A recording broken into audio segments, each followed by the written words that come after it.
আসসালামু সবাইকে। এইচএসসি 26 যারা আছো তোমাদের কিন্তু এইচএসসি পরীক্ষার রুটিন পাবলিশ হয়ে গেছে। ওকে, এবং 2018 সালে আমি তোমাদের মতো অবস্থায় ছিলাম। এইচএসসি পরীক্ষার প্রায় 2 মাস বা 2 মাসের একটু কম এই সময় বাকি।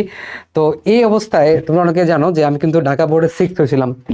তোমাদেরকে শেয়ার করছি তো আলহামদুলিল্লাহ। তো আমি কিছু স্ট্র্যাটেজি ফলো করছিলাম ওই টাইমে, যখন আমার সময় দুই মাসের একটু কম ছিল। সেটা নিয়ে আমি একটু কথা বলবো তোমাদেরকে। ওকে, তো তুমি প্রথমে তোমার কাজ হবে সেটা হচ্ছে রুটিনটা অবজার্ভ করা ভালোভাবে, যে রুটিনে আমার কোন পরীক্ষার আগে কতটুকু গ্যাপ আছে। ওকে, এই বিষয়টা একটু খেয়াল রেখে তারপর প্রিপারেশন নেওয়াটা খুব ভালো ডিসিশন হবে। ওকে, আমি যদি তোমাদেরকে একটু দেখাই যে প্রথমে বাংলা ফার্স্ট যেটা আছে সেটা তোমাদের 2 তারিখ থেকে শুরু। ভালো, বাংলা সেকেন্ডটা হচ্ছে 4 তারিখ থেকে, 4 জুলাই, জুলাই মাস থেকে শুরু। তো খেয়াল করো একটা জিনিস, যে বাংলা সেকেন্ডের আগে কিন্তু তোমার গ্যাপ নাই, মাত্র একদিন গ্যাপ এখানে। বাংলা সেকেন্ডের আগে একদিন গ্যাপ, তার মানে হচ্ছে বাংলা ফার্স্ট পড়া শুরু করার আগে তোমাকে বাংলা সেকেন্ডটা কিন্তু গুছাই নিতে হবে। ওকে, এটা তোমার মাথায় যেন থাকে। তুমি যদি বাংলা ফার্স্টের জন্য 4-5 দিন পড়ো, ঠিক আছে, এর আগে কিন্তু বাংলা সেকেন্ডটা তুমি এখানে গুছাই ফেলবা।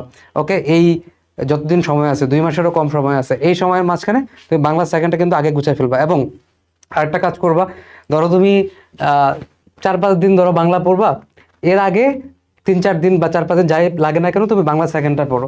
ঠিক আছে, তাই যাতে তোমার বাংলা সেকেন্ডটা একদম রিসেন্টলি পড়া থাকে। ঠিক আছে, খুব বেশি যাতে লেংদি না হয় পড়াটা, একটু যাতে খুব রিসেন্ট টাইমে পড়া থাকে। কারণ বাংলা ফার্স্ট দিয়েই তুমি মাত্র একদিন গ্যাপ পেয়ে কোনো মতো দেখে বাংলা সেকেন্ডটা পরীক্ষা দিবা। ওকে, এটা তোমার ফার্স্ট প্রায়োরিটি হওয়া উচিত। তারপর আসো, তারপর হচ্ছে ইংলিশ ফার্স্ট, ইংলিশ সেকেন্ড, এখানে তেমন গ্যাপ নাই। আর ইংলিশে তো আসলে বলতে গেলে খুব বেশি গ্যাপ তোমাদের লাগে না। তোমরা টেস্ট পেপার সলভ করো বা কম্পোজিশনগুলো বা যা যা আছে প্যারাগ্রাফ, এগুলো তোমরা আগেই পড়ে ফেলো। তো ইংলিশের আগে খুব কম গ্যাপ, এটা আসলে খুব একটা বেশি প্রবলেম তৈরি করবে না। তুমি যদি ইংলিশে তোমার টেস্ট পেপারটা সলভ করা থাকে বা বাকি যেসব পড়া আছে এগুলো যদি পড়া থাকে, তাহলে আশা করি খুব একটা বেশি প্রবলেম হবে না তোমার। ওকে, এরপর আসো, এরপর হচ্ছে আইসিটি। আইসিটির আগে 2 দিন গ্যাপ আছে, 2 দিনে তুমি যদি আগে মোটামুটি পড়া থাকে 2 দিনে তুমি কাভার আপ করতে পারবে। তো আইসিটি নিয়ে আমার মনে হয় না খুব বেশি টেনশন করার দরকার আছে। বাট কেউ যদি একটু লেকিংসে থাকো বা আইসিটি কম পড়া থাকে, তাহলে এখনই টাইম, এখনই কিন্তু তুমি আইসিটিটা পড়ে ফেলো। ওকে, আচ্ছা, তারপর হচ্ছে ফিজিক্স ফার্স্ট, ফিজিক্স সেকেন্ড, এই দুইটা তোমাদের খুব বেশি প্যারা হয়ে যাবে, কারণ এই দুইটার আগে মাত্র একদিন করে বন্ধ। তো এই ফিজিক্স ফার্স্ট, ফিজিক্স সেকেন্ড, এটা কিন্তু তোমাকে আগে গুছাই ফেলতে হবে। ঠিক আছে, তুমি প্রায়োরিটিটা বুঝতে পারতেছো তো, যে ফিজিক্স ফার্স্ট, ফিজিক্স সেকেন্ড আমার কিন্তু আগেই গুছাই ফেলতে হবে। ঠিক আছে, এটা খুবই গুরুত্বপূর্ণ। ওকে, আর এরপর হচ্ছে কেমিস্ট্রি ফার্স্ট, কেমিস্ট্রি সেকেন্ড, এখানে ভালোই গ্যাপ আছে। কেমিস্ট্রি ফার্স্টের আগে মোটামুটি 15-র পর 16-17-18 3 দিন বন্ধ আছে। তো 15 তারিখে তুমি পরীক্ষা দিয়ে আইসা, ওই দিন হচ্ছে তুমি ধরো কেমিস্ট্রি সেকেন্ড আগে 2 দিন বন্ধ, তুমি যদি চাও ওই দিন একটু কেমিস্ট্রি সেকেন্ডটা দেখে ফেলতে পারো।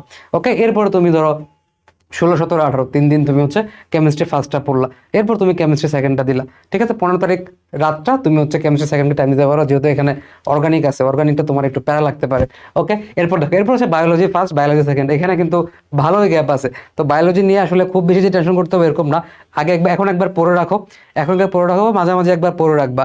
ওকে, একবার পড়ে রাখবা, ফিগারগুলো একটু আঁকায় রাখবা, কারণ পরীক্ষার আগে ফিগার আঁকাতে একটু ঝামেলা হয়ে যায়। তো তখন তুমি দেখো বায়োলজি ফার্স্টের আগে মোটামুটি আমাদের 4 দিনের মতো বন্ধ আছে, 23, 24, 25, 26। তো ওই দিনে তুমি বায়োলজি সেকেন্ডটা একটু হালকা করে পড়ে রাখবা, যেহেতু বায়োলজি সেকেন্ডের আগে মাত্র একদিন বন্ধ। তাহলে কেমিস্ট্রি দিয়ে ওই দিন রাতে বা তারপরের দিন, এই 2 দিন তুমি বায়ো সেকেন্ডটা একটু পড়ে রাখতে পারো। এরপর তুমি বায়ো ফার্স্টের দিকে আগাবা।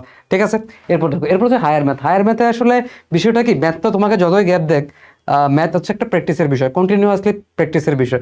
তো এখন ধরো তুমি রেগুলার প্র্যাকটিস করতেছো, দেখা যাবে তুমি পেরে যাবা। কিন্তু ধরো তোমার অনেকদিন ধরে প্র্যাকটিস নাই, তোমার কিন্তু একটু ঝামেলা হবে।